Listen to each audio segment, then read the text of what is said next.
Jillian Pensavalli. Patrick Hines. I can't tell if I'm sick or allergies, and my throat feels really tight, so I wanted to make sure I didn't. My ears are clogged. Does it sound? That was my favorite one yet. That was my favorite. Like, you literally were like, oh, Patrick Hines. Just a little head voice.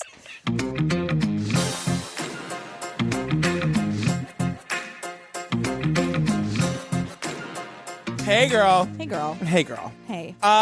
Before we get to the episode, just one more time, want to remind people about our Patreon. Ooh. You guys, we made a major decision.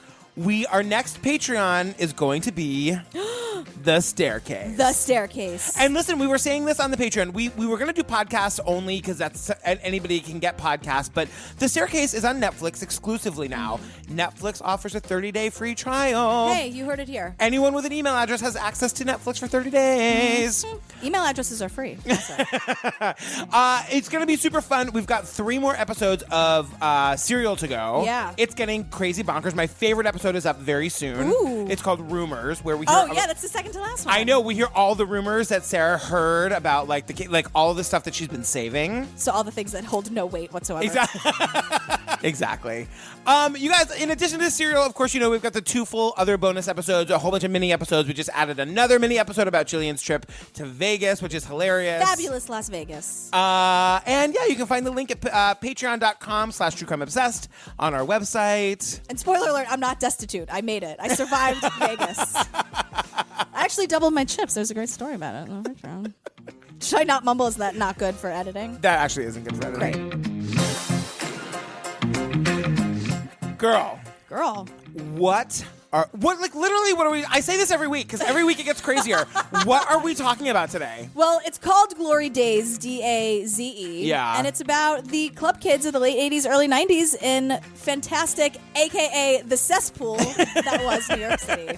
It actually, you guys, really a solid 40 minutes of this 19-hour documentary is about a really brutal and disgusting murder. Uh-huh. And that's the true crime part of this. Uh-huh. The rest of this is just gay, drugs, Party. 80s, party, Drugs, clubs, gay. drugs, gay, party. Gay, drugs, repeat, rinse, repeat. New York was still New York. There was the club kid story. Michael went off on this sort of tangent. We were the alternative in the gay community. There was big dance halls all over New York. Never seen anybody with that kind of influence and power. The makeup got a little wilder. The drugs started escalating. They were the most narcissistic, amoral group of people. This is the story of something good turning into something bad. He's a fame-hungry sociopath. Michael Alig is an absolute genius. Infantile. This horrific crime. One of the club kids told me, oh yeah, but there's also the thing that he killed somebody. And then he added, don't tell Michael I told you. It was real biblical. It was Shakespearean in scope of what happened. Michael was the most incredible person I ever met. Just did the most fucked up things. The gore element, the drug element, the decadent. And then sinking to the greatest depths of hell. Michael just might have a third act. Who is coming out? Is it the party monster? Okay, girl, start us off. Can I just look? How many documentaries do we have to watch to know that New York City went through a rough go of it? She had some trouble. She was worse for the wear for quite some time. This documentary spends about 30 minutes. It was a cesspool, the West Side. It was a war zone. New York was really run down. It was 1984. The subways were an absolute mess. There was graffiti everywhere. The city was dirty, and it was kind of lawless and scary. It was more like Sodom and Gomorrah back then. We get it. Although I'm so here for every picture of the marquee on a porn theater Me in too. Times Square. I feel like every documentary, like the 7-5, every documentary we've covered about New York in the 70s or the 80s has that same shot of that black and white TV floating in the Hudson. Yes. Every single one. It's like a Getty image or something. Right, and the West Side with all the buildings demolished. Totally. That was in the 7. Like, they used the same stock footage. But it's very much like the 7-5 where it's like, the welcome to the land of fuck, and I wore this and I wore that, and she did this. Totally. It's just a storytelling It is. And it's actually a very, in my opinion, very well-made documentary that needed to be 90 minutes shorter. Can I say something? You guys. I know. This movie is 2 hours and 15 minutes. It's so... Documentaries are almost always exactly 90 minutes. This says the same thing over and over and over. This is one of those documentaries where like they make a good point and then they have 14 people make the exact same point.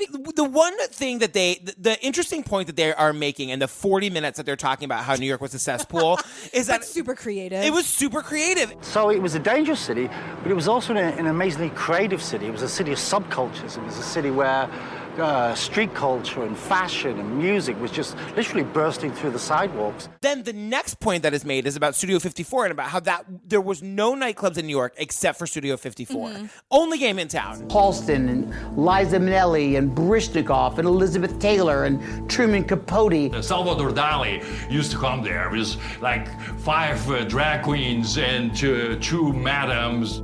But you couldn't compete with something like that. In every single picture of Studio 54, Liza Minnelli, she went every single night. She lived there, as far as I'm concerned. And they were happy to have her. Totally. But one of the guys makes the point that, like, people think that Studio 54 went on forever. And it had a very short life. People think it went on forever. It only lasted 11 months or so. Don't you have this image of Liza Minnelli walking down the block the night after it closed, being like, where do I go? Where's my club? And everyone's like, oh, look at that homeless lady in the sequence who doesn't know where she's doing it. She's like, oh, Liza, don't you know who I am? But how about that guy Rudolph, who owned a bunch of these clubs in the Club Kid era? I literally don't know who anybody is. He's the one who was like, you couldn't find a decent cappuccino. They didn't have it. It was only American coffee. But on the other hand, they had maybe 20 or 30 S&M clubs of the weirdest kind. But you can find 20 to 30 super weird S&M clubs. He's from Europe. He was like running this shit. He was like, I let underage kids in for years and nothing happened.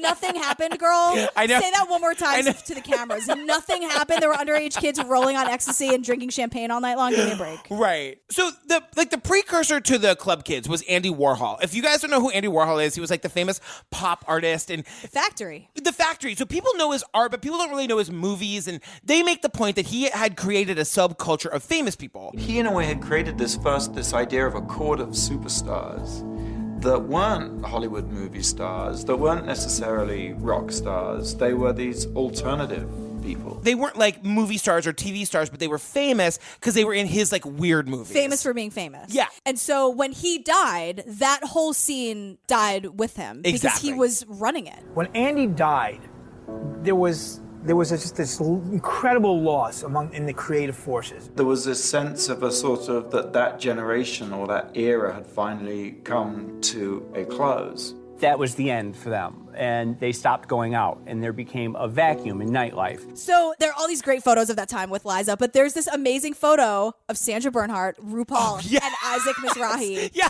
They're all 11 years old. Totally. RuPaul is flawless.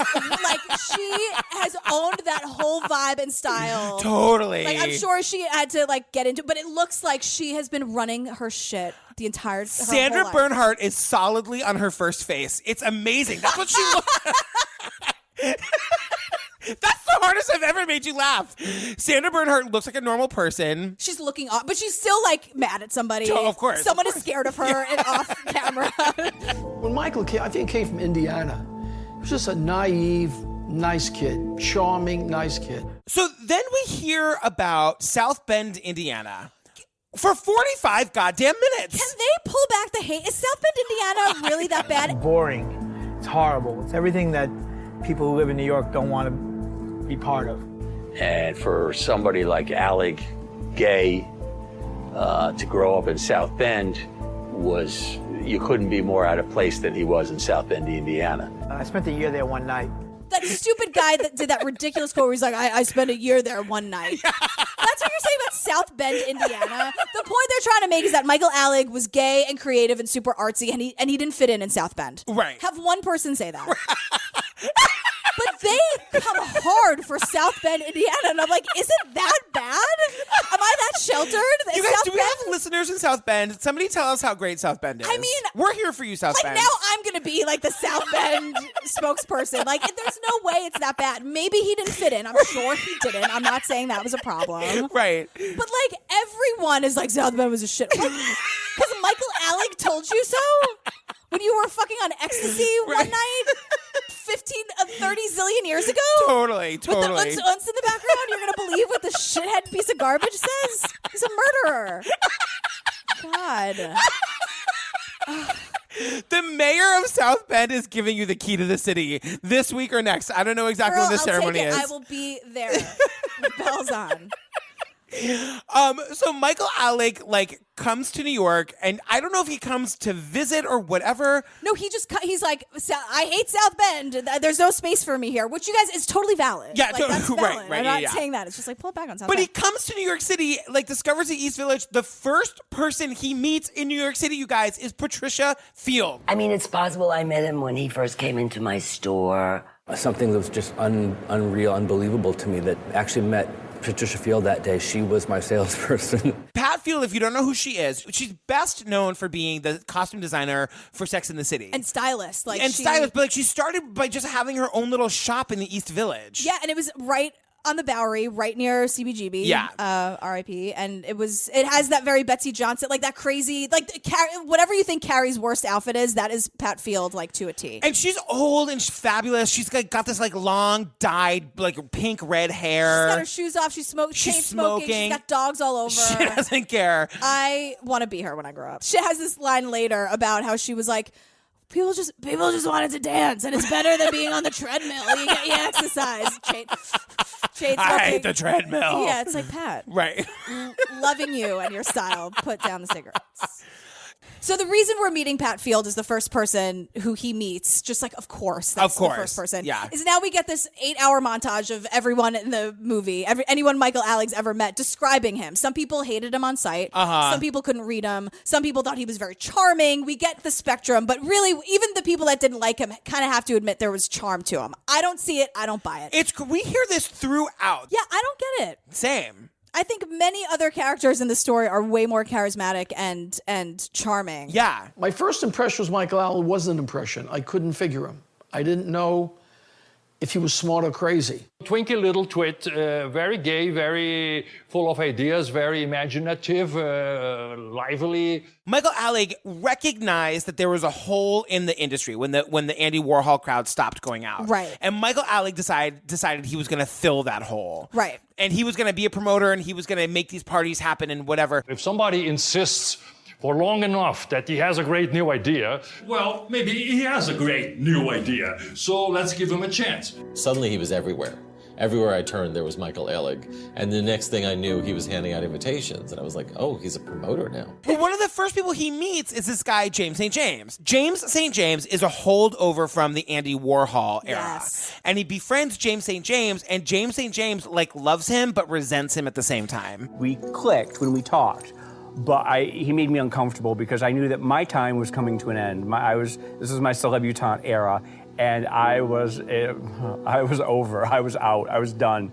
21, I was a has-been. And this little kid was coming up, and it bothered me to no end. I was 21 and a has-been. Mm-hmm. Girl, what about this scene is appealing to anybody? I just turned 22, and I'm doing just fine. The thing that puts Michael Alig sort of on the forefront of this world is he comes up with this thing called the Filthy Mouth Contest. Which basically is if you watch RuPaul's Drag Race, it's when they do their reading episode. Yes. Yeah. In which people would go on stage and insult people on the audience. And I thought that was a good idea. But what he did was he was able to show that he could fill a room. That was the big thing, was he would have these nights and he would get all these people to show up. Right. He's just hustling constantly, and he's making these flyers. Back in the day, kids at home, you went to the Xerox machine and you handed out hundreds, if not thousands, of paper invitations and flyers of where the parties were going to be. Yeah. So that's what he was doing. And people were saying, I think it's Walt Paper, your boyfriend, said that Michael Alig reminded him of an old Hollywood studio boss, where it's I want you to do this and I want you to do this. And these people were listening to this kid telling them how to dress and what to do and where to go. Totally. He had a crew of people that would literally follow him like ducks. his children, that would follow him. And he was always the one to say, now we're going here or now we're going there. So basically what Michael does, and this is what Michael Alig is famous for, this is the mark that he made. He starts this movement of the club kids, basically.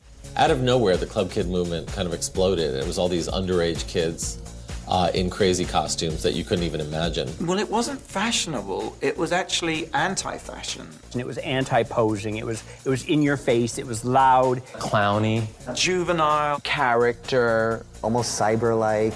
Balls.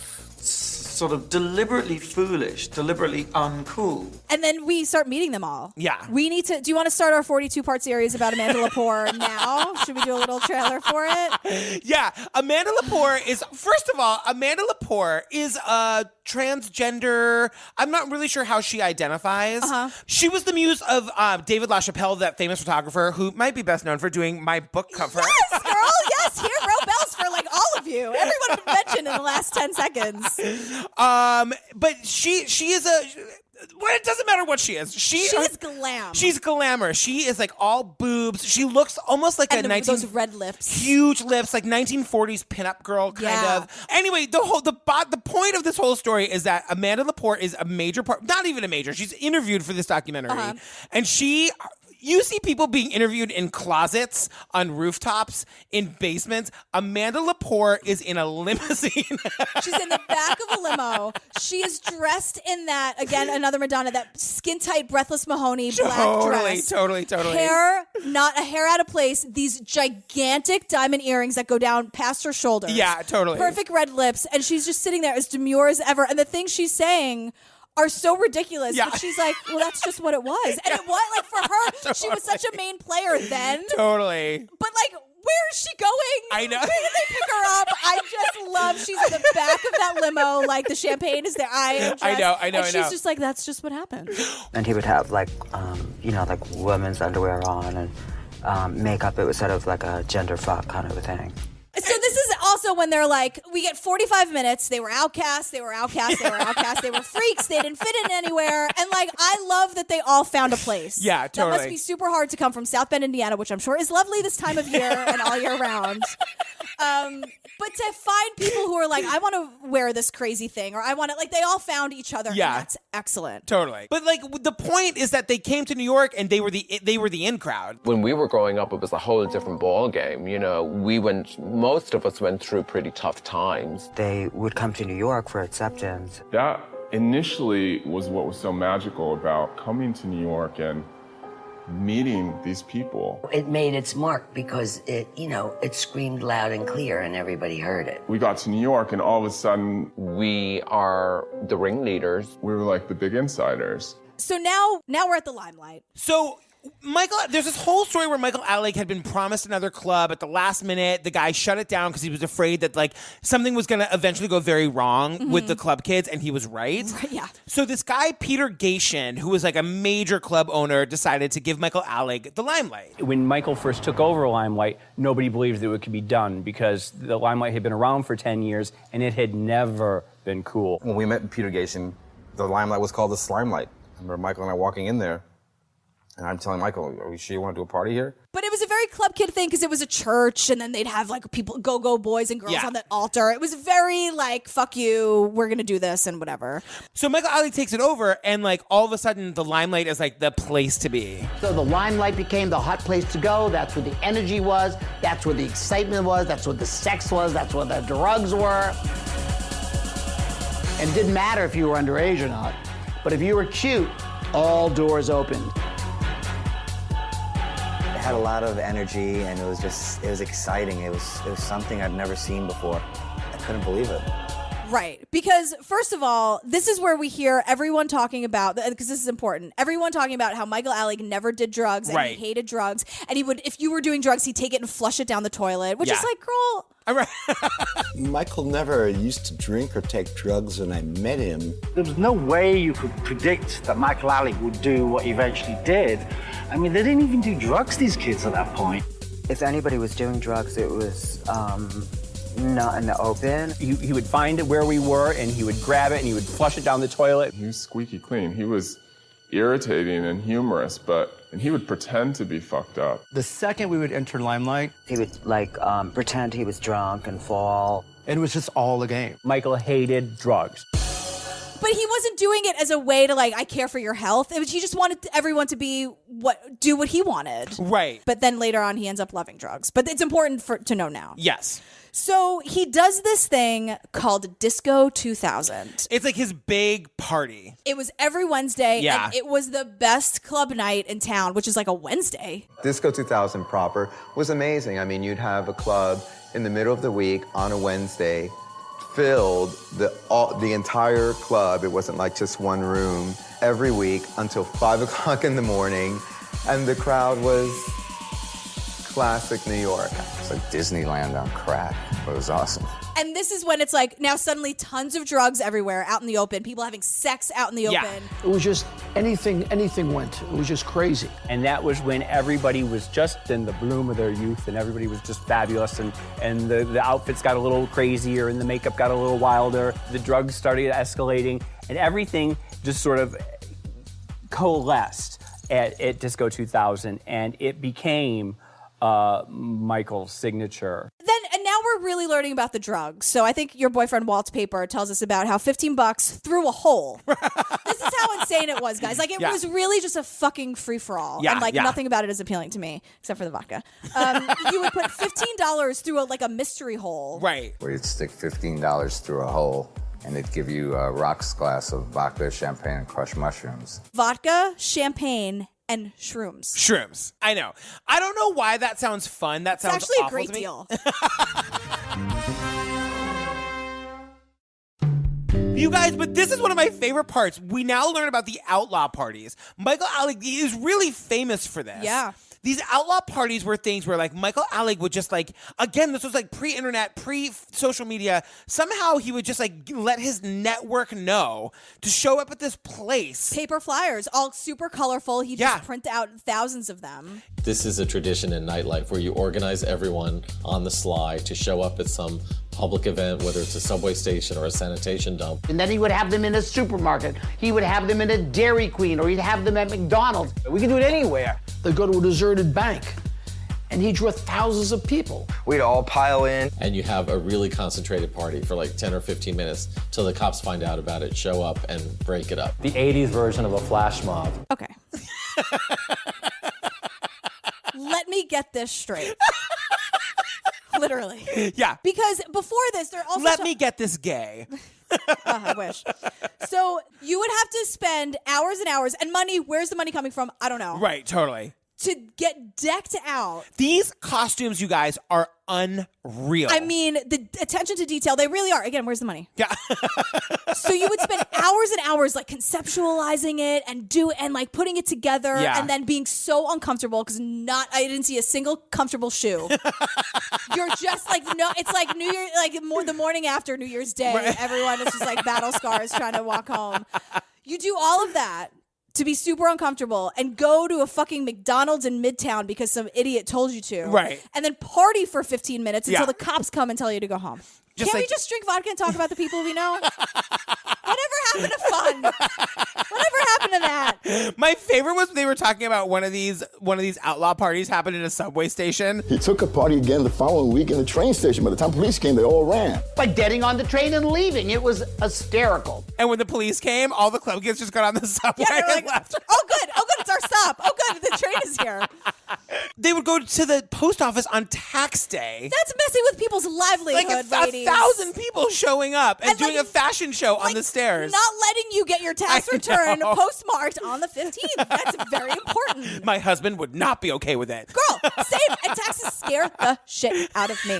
I always owe so much. Freelancer problems. I hate it. So this is where we get another 59 minutes of people talking about how Michael is now, he started with doing a little bit of ecstasy, but now Michael is loving the drugs. Right. Ketamine wasn't enough.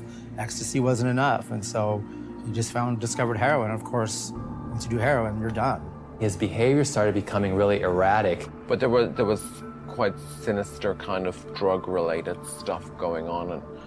And now people are saying that he really had no personal space or boundaries, and he was just didn't care about anything. Yeah. So this is when our friend Ernie Glam, I believe, Oh my who played God. the chicken, Yeah. just says one night, like, hey, I wonder, like, whatever happened to that chicken costume? And then Michael said to me, oh, I cut it into pieces and threw it in the river.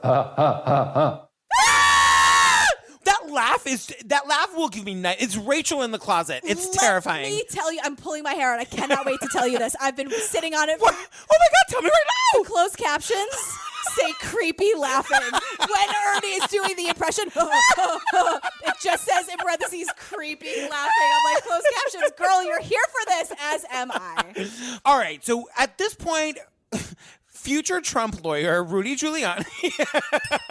He's probably not the lawyer anymore. Where's he been? I don't know. It's been 10 minutes. Hashtag where's Melania? You guys, I'm concerned. Is she all right? Oh, nobody knows. Blink twice if you need help, Melania. He comes in and he decides he's going to clean up. No fun Giuliani comes in. He's going to clean up the city. No. The party's over. Larry Kramer turning this car around. I'm out. And here's the thing. Look, you guys, that's a joke from our How to Survive a Plague episode. Oh, yeah. Yeah, new listeners. Again, happy Pride, everybody. The thing is, I hate this person. Yeah. As my mom has said, Rudy Giuliani's a dick. Like, Your mother said that? Yeah. Oh my God. He's a dick. She saw, like, he just popped on TV and she's like, he's a dick. And I'm like, yes, Mom. All we hear about in every documentary, it seems, that we watch for 45 minutes is how New York City needs to be cleaned up. Right. And it was a shithole and a cesspool. Totally. And blah, blah, blah. Somebody had to do it. And there are a zillion other ways it could have gone down. Yeah. But the point was that someone was like, we have to do something. Right. Again, not defending any of Right. this. And even like one of the defense attorneys is like, he was a fascist and a tyrant and a bully even back then. And I'm like, girl. So the thing, here's what happened though with Rudy and all of his pals. Yeah. Peter Gatien, who owned the Limelight, who like gave it to Michael Alig to have all those weekly crazy parties. Yeah. Peter Gatien also owned like 4 other clubs. Yes. And he was, as much as Michael Alig was the king of the club kids, Peter Gatien was like the king of the nightlife. He was the big fish that if you can go after him, you'd be sending a message to all the other club owners that, you know, we're going after you. So he became a target. And that was the end of him. Once that happens, it's over. You cannot fight these people. In fairness, like there was a ton of illegal shit happening at these nightclubs. Did you guys hear what I just said about putting $15 through a hole and getting vodka, champagne, and shrooms? I mean... So the Michael Alig drug use at this point is like getting worse. Now he loves drugs. Now he's like, please don't flush it. Give it to me. Like, just hashtag please don't flush it. Give it to me. Hand it over and dress like a chicken and Vogue for 15 hours in a hot, sweaty club. Okay, like what? So then this is when Michael starts doing his blood feast parties at the Limelight. And his friends are saying that like it's turning dark. That like there was always sort of like a darkness inside of Michael Alig that was starting to sort of like rear its ugly head. But Michael Musto, my hero from this movie, he has this whole thing about how that was foreshadowing. Michael had always been obsessed with death. He was always obsessed with gore. I think he always had a dark side. There was definitely some dark theme parties at Limelight. This was a turning point in the club scene. He had like a blood feast party at Limelight, which dabbled almost as a foreshadowing in severed body parts and blood and body fluids. And it seemed like he was almost fantasizing about wanting to dismember a body, which he ended up doing. And what happened is that he started putting drug dealers on the payroll. Again, where's the money? Right. I don't know. But he used to, like, Walt Paper, your boyfriend. So hot. They stopped putting people on the payroll for being fabulous. Right. They would put them on the payroll if they had the drugs. Right. Enter Angel. Angel was what they call a peer queen, right? Angel was part of that rough gay crowd that hung around the West Village piers. You know, he was a street guy. Yeah, this guy Angel, played by our girlfriend Wilson Cruz in the movie. Yeah, a peer queen. Yeah, that was really a thing. Yeah. Like that was the pier in the West Village in New York. Really, happy Pride, everybody. Happy Pride. Really was like a gay cruising spot. It was like broken down, dilapidated pier. It was like a remnant of like the 1920s, 30s, 40s when it was like a shipping hub. It was a very, very, very dangerous place to be. People used to fall through like the holes in the pier all the time and drown. It's where Marsha P. Johnson died. Yeah. Whether she was pushed or jumped, we don't know. Yeah. So he was like a street guy. I don't really know like what his deal was with his family or whatever, but like he was just known to be like Some people describe him as tough. Some people describe him as really super sweet, but he was a drug dealer. Yeah, and some people, of course, like in retrospect, I don't know if they're saying this just for the documentary. Some people are like, I never liked him. James literally goes, Angel. Didn't like Angel very much. Girl, tell us what you really think. I know. Oh, wait, you wrote a tell-all book. Yeah, Said totally. But some people are just like, if he didn't have drugs, he would never be able to hang out. Right. He was always a little under that upper echelon, which is like, where's the inclusiveness, you guys? Right, Where is right, it? totally. Where is it? And Angel was always sort of paranoid about that. Like Angel always had this paranoia that people were making fun of him or that people secretly didn't like him or that we were all laughing about him behind his back. He was only really useful to Michael because he was a drug dealer. Right. At one point, Michael tells Astro. Michael went up to me and he's like, God, Astro, I just wish he was dead. So now we see Michael for the first time. We've been granted an interview with Michael in prison. Lucky us. Right. Do I look okay for the party? Am I invited? Am I allowed to be here? Am I outcasty enough? So Michael walks us through the day that Angel died. We're up to the true crime, you guys. You guys, here we go. Oh my God, so exciting. Well, underage kids and clubs and drugs and everything. That kind of counts. So Angel was one of the people who was supplying these drugs for all the parties that Michael was having when he suddenly is now into drugs. I guess it was around 10 o'clock in the morning, and I think it was a Sunday morning. And we had been up, probably since Thursday night. The concierge called up and said that that Angel was downstairs and should he come up? So Angel shows up demanding money for the drugs he sold. What a monster, how dare he? But apparently it was like tons of drugs that Michael Alig was just like, no, I'll get you later. And he was just handing out all this drugs for free. Right. Look, I may not condone excessive drug use, but you have to pay people for their services, no matter what the service is. Totally. Michael's tone during this whole interview is kind of annoying. It's a little bit defensive. You say annoying. I say sociopathic and horrifying. Yeah. So he says that Angel was a little bit belligerent. Was a little bit belligerent. It's not the time to be showing up at Peter's house with a drug dealer or high on drugs looking for money at 10 o'clock on a Sunday morning. I said, come in and take a nap and we'll go to the club that afternoon and get your money. And they'd all been partying since Thursday night. Since Thursday. You guys, it's Sunday morning. Yeah. No one's thinking clearly. No. So they end up, Michael Alig and Angel are having a fight. And Michael Alig's roommate is a guy named Freeze, who we never meet. Yeah. Some argument broke out between them about the argument between us, about the argument over the money. And Freeze said something to him like, this is why nobody ever likes you. If you weren't a drug pusher, you wouldn't have any friends. By the way, we're getting all of this from Michael Alig's perspective. We are not getting any perspective other than the murderers. So this, of course, Freeze saying this is why no one likes you, this triggers Angel because that's what he's been thinking this whole time. Right. They're just laughing at me. They're using me for the drugs. And it all becomes true to him in that moment. Yeah. Angel was asking me something like, are you going to let him talk to me like that? Or is that true? Or something to that effect. And he grabbed Michael by the throat. We went flying through my china cabinet, which had a big glass front on it. This is my favorite part. This is your favorite part? Oh my God. I was like, this is when they hit him with a hammer till he's dead. No. Angel grabs Michael by the neck. Michael describes how they go, and I quote, flying into his china cabinet. China cabinet! Girl. Michael Alig can't, he's up for days at a time, but he's got a pristine china cabinet. Priorities. What a good gay. I mean.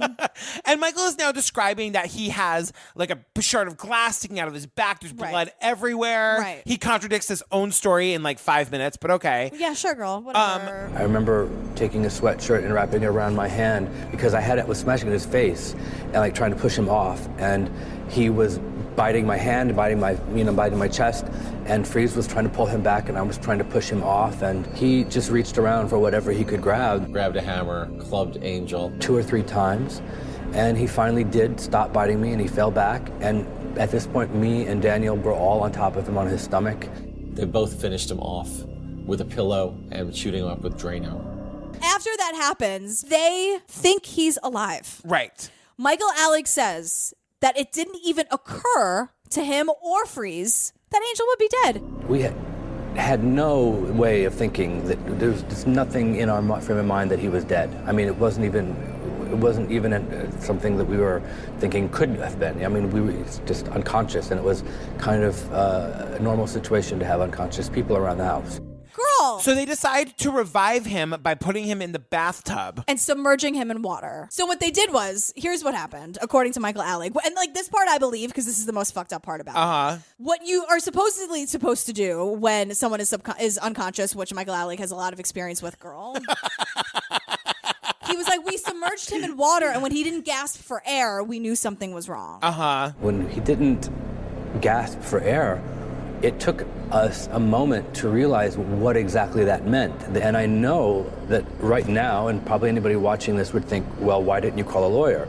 You know, but it's just that first of all, Angel had probably 50 half-gram vials of Special K, and almost 2 ounces of cocaine, and Rohypnol, and all kinds of drugs on him that we just started using. What they decide to do is, this is absolutely terrifying and horrible, heartbreaking and disgusting. Yeah. They decide, let's put him on ice in the tub. They steal all of his drugs.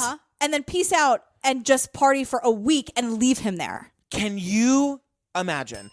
That's garbage. Does anyone need any clarity? That's I'm just saying we might need to revisit the idea of a hero horn, just to delineate. Hero harp, if anything, but we are not the Z Morning Zoo. Don't even mention it. How dare you? Move on. Move on. So then, after partying for a week, Michael is saying to Freeze, we have to go back to the apartment. And he said he didn't want to go back, and I said, well, I don't want to go back either, but, you know, what are we going to do? You have to come back. And, you know, I said, maybe he won't even be there. Maybe Angel won't even be there. Okay. I am about to stand up again. I almost stood up. I know. Maybe he just emerged from, you fucker. Like, I just get so mad about it. But there is part of it that makes that more even believable, is that, like, they are such drug addicts. And, you know, for several years, there have been zero consequences for anything that they've done. That's true. And nobody gave a shit about what he did. And even they would laugh about, like, I want to cut somebody up, or I want to do this, or I cut the chicken up. And, like, that with the drugs. So Michael convinces Freeze to go back to the apartment after a week. They go back to the apartment. Michael walks in, and this is where he contradicts the whole shard of glass in the back thing.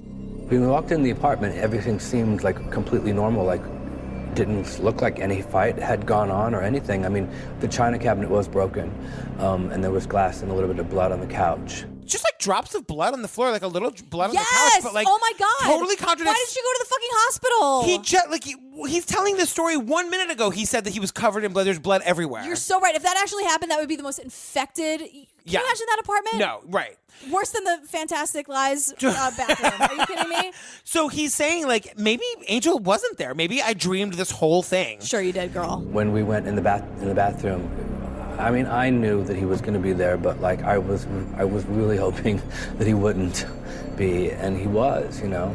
And he walks into the bathroom, and Angel's decomposing body that has been in the bathtub for a week is there. And the stench he describes is just overwhelming. Right. So what they decide to do is pump him full of Drano. Yep. And cover him with baking powder. And throw a party. Throw a party. Why not have a party? People are coming to the party, but at his house, but they can't go into this bathroom. When we finally moved him, we started smelling the body was decomposing underneath only. The top was not. I remember Michael said, "Oh, that smell, that's plumbing or something like that," and I never even thought about it. Okay, let's do another line. They're having a party with a dead body in the bathroom. It's been there for a week. Apparently, they have more than one bathroom, which actually I was super jealous of. I know. I was like, how are you affording How many bathrooms do you have? Where's the money coming from? I know. So, guys, this is so disgusting. So the party's over. Michael and Freeze decide they've got to like figure out what to do with the body. Yeah. And they get like so fucked up on heroin that they don't even know what is happening. And they literally they dismember Angel. They cut him into pieces and put him in a box. Right. And Michael's like, we could never explain why we left a body there for 9 days. So we cut him up. Right. Yeah. Is Michael Alig in the closet? I think he's joined by Rachel and all these other people. Oh my God. So they put him in a box. They apparently put the box in the living room because Astro, another of the club kids, comes over and he's got a story to tell. This story, so he's sitting across from Michael Alig, who's wearing Angel's boots. That is enraging. That really is enraging. That is someone who doesn't give a fuck. Not a fuck, yeah. I like that, not a fuck. I remember being at Michael's and like setting a cocktail down on this box, and Michael was wearing Angel's boots. right, like I am with my legs crossed, and sitting in front of me and wearing Angel's boots saying, Astro, who's missing? Who's missing, Astro? And I was like, I don't know, Michael, but what is that stench in this house? And then he says... And the box that my cocktail was sitting on was Angel's body. What is happening? Girl. I actually looked up that apartment. I looked up the building that it was on the internet so that just to make sure I was never in that building. Yes. I need to know that somebody lives in that apartment right now and does not know.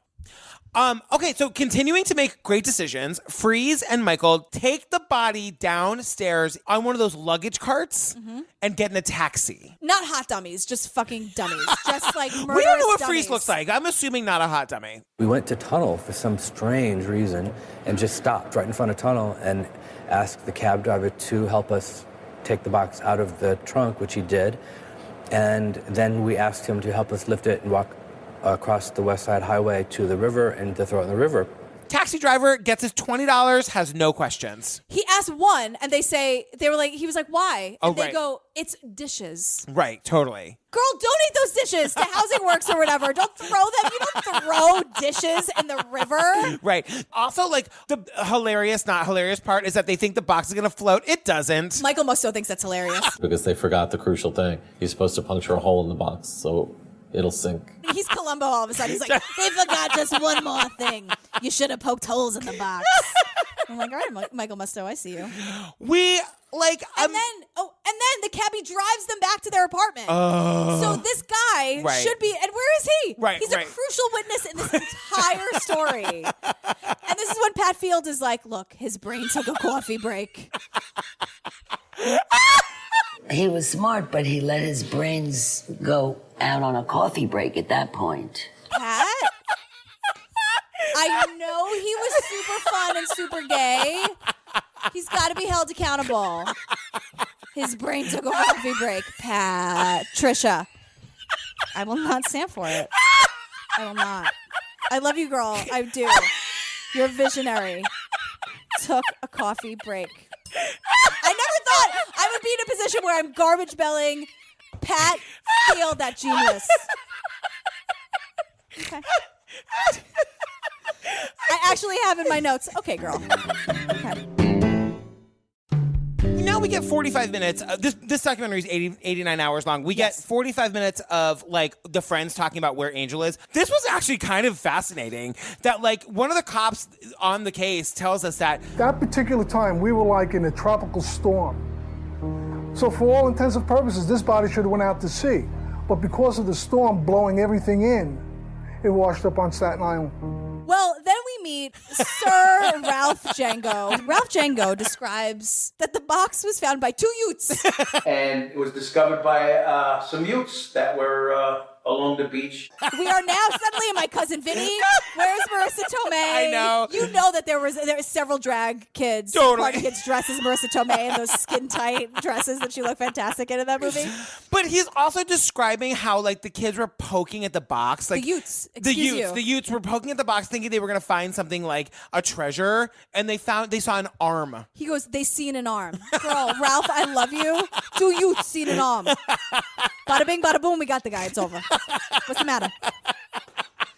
It's been a minute since What's the Matter. Dude, I don't even think we got a What's the Matter during the 7-5. Oh. Can't believe it. Oh, my God. So no one is connecting this to the club kids yet. Michael Alig is singing like a canary the whole time, though.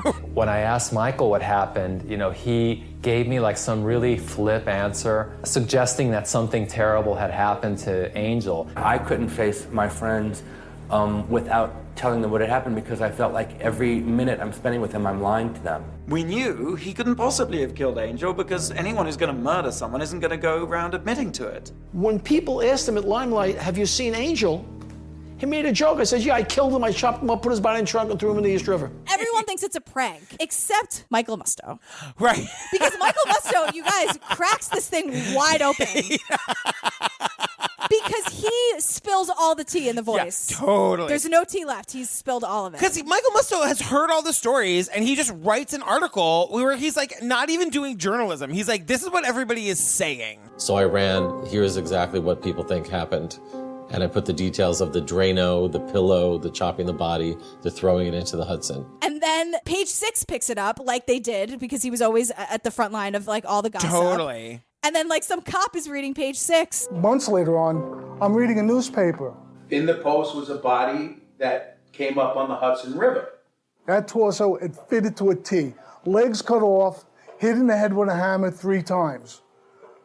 I'm saying, this is it. Michael Musto blew the case. Can you believe it? I love Michael Musto. A little yes, spilling girl. tea, really. I Just love it. So Michael Alig thinks it's a great idea to flee to Jersey. If you're going to flee anywhere. To Toms River, New Jersey. And then he's like, but I was going to go to Colorado. Yeah, but girl, you didn't. Right. You went to a fucking motel on like Route 9 in New Jersey. And he was arrested, and he was so stoned, they had to hold him up. Yep. And he confesses to the whole thing, sings like a canary once again. Yeah, Freeze gets busted, same thing. Like, he's so grateful that it's over. And we then find out that there was like a third mystery witness. There was another person in the apartment that weekend, and the other person told the district attorney that Freeze and Alig robbed Angel, which made it a murder during the commission of a robbery, which all of a sudden, under New York state law, made Alig eligible for the death penalty. They were robbing Angel, and when Angel fought back, they beat him to death with a hammer and stole his drugs. Right. So, like, that's what really happened. Yeah. Long story short, they plea bargain. He gets a sweet deal where he pleads to manslaughter. He gets 10 to 20 years. He and Freeze both get 10 to 20 years. Freeze gets out like in short order, and then we hear the cops say that like Michael must not have behaved in there because he was in for 17 years. And 5 of them were solitary. 5 of them were solitary confinement. That is not even, I don't know how that's even legal. Damien was for 10. Was he? I mean, it should be illegal. It's completely inhumane, but like Michael Alig murdered somebody. And Right, Damien did. yeah. We still have like 9 hours until the movie's over. You guys, we're going to wrap this up. I thought my browser was broken because I would like pause it to this take movie notes. is 10 hours I was long. like, there's no way there's still 45 minutes left. I really thought, I was like, it's going to be over in 10. Because at one point, James St. James is like, and this is where it ends. And then it's 30 more minutes. And I'm like, why? It ends with Michael Alig getting out, and like James St. James hasn't seen him in 17. He never went to visit him. James St. James and Astro Yeah. pick him up from prison. Right. And Michael Alig is like disgustingly eating chocolate and licking his fingers I in know. the cab. It's so disgusting. But like Michael Alig doesn't know how the internet works. He doesn't know about cell phones. And he's trying to do everything right. Where like he's having this dinner the first night he's out of jail, and he's saying like, I didn't want it to look like we were celebrating. You know, who am I to have like all these people here to be recording this? And it felt kind of obscene. It felt kind of wrong. It felt very much like I'm afraid people are like going to think that this is that we're celebrating.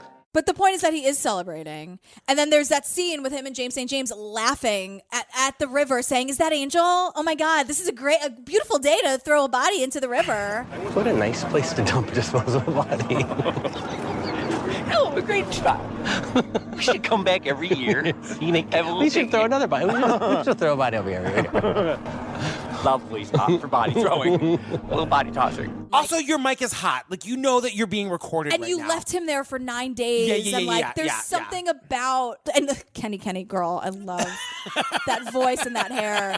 And she's like, maybe this is judgmental, and it is. But I've seen people on a lot of drugs, and they've done a lot of things, but they've never freaking murdered somebody. I know. But I'm on team British dude, whatever that British dude was, where he was like, he's a narcissistic sociopath who's only sorry he got caught. And I'm like, team British dude.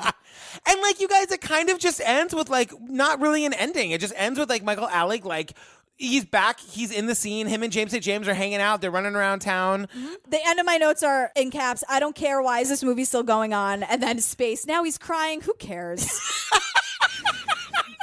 That's how it ends. Actually, now he's crying. Who cares? Oh, girl, I did not know how we were going to get through that. I was like, this movie's 7 hours long. It's so the long. jump cuts are constant, but I think we did it. I think we did great. I'm so happy. You want to do some ecstasy to celebrate? Yeah. Let's do it right now. Oh, I've been doing it the whole time. I'm sorry. I thought we were together on that. Oh, I've been on ketamine. Oh, God. We have to coordinate next time. You guys, next week... You guys, we're not. We're not. No, We're not. That's totally you guys a don't joke. do that. Don't do that. Next week, we're doing The Times of Harvey Milk, you guys. Happy Pride. Happy Pride, Harvey. You guys, this is a documentary from 1984. It won the Academy Award for Best Documentary. It's an old documentary, but it's like super gay history. It's a crazy murder. Like, it's not really a mystery, but it's about a murder. It's horrible. A double murder, actually. Like an assassination, really. Yeah, a double assassination. And it's of my people. If you like the Marsha P. Johnson, you're going to love this episode. I'm getting chills just thinking about that. I'm so happy that we're doing this. I'm sorry that he's dead, but I'm so happy that we're doing this for Pride.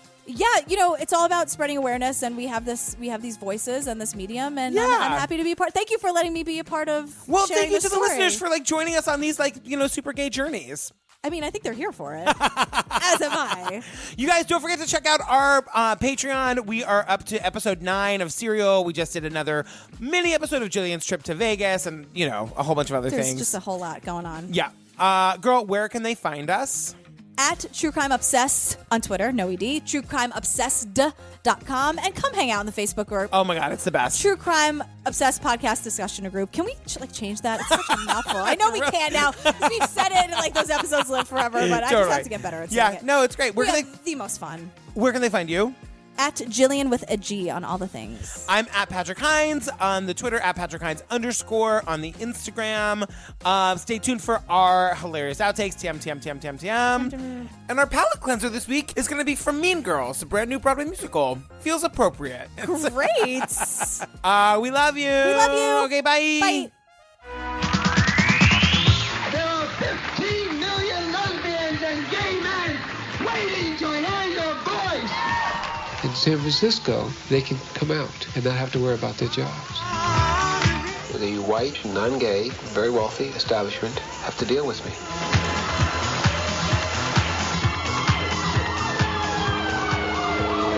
Mayor Moscone and Supervisor Harvey Milk have been shot and killed. If we learn from history that the struggle goes on, eventually we will win.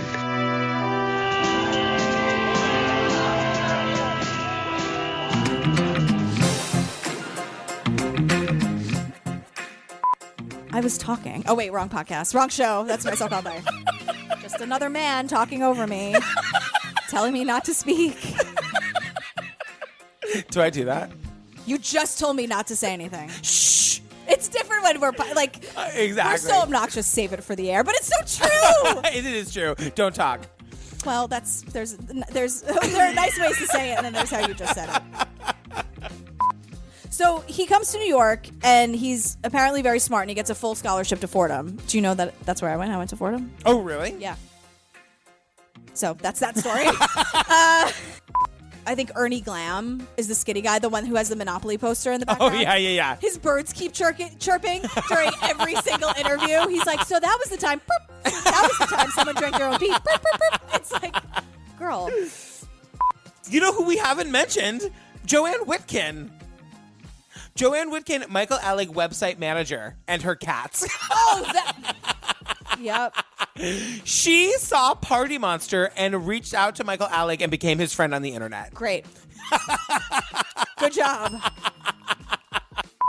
So, towards the end of the movie, Pat Field is saying, because she was in it, but she was still an outsider. She had, a business to run, and she's a successful businesswoman. So she was kind of, not too crazy. So at one point, she's like, the kids just wanted to dance. Why can't they just dance? Bring back dancing. It's better than being on a treadmill. You get the same exercise. And I'm like, Pat, girl. Pat Field's still alive. Field. Oh, whatever. So your best friend screwed you over, acted nice when she not nice. Well, I have some advice, cause it's happened to me twice. Here's my secret strategy, it always works because the world doesn't end, it just feels like it does. So raise your right finger and solemnly swear whatever they say about me, I don't care. I won't twist in knots to join your game. I will say you make me mad, and if you treat me bad, I'll say you're bad. And if I eat alone from this moment on, that's just what I'll do. Cause I'd rather be me, I'd rather be me, I'd rather be me than be with you. We're supposed to all be ladies and be nurturing and care. Is that really fair? Boys get to fight, we have to share.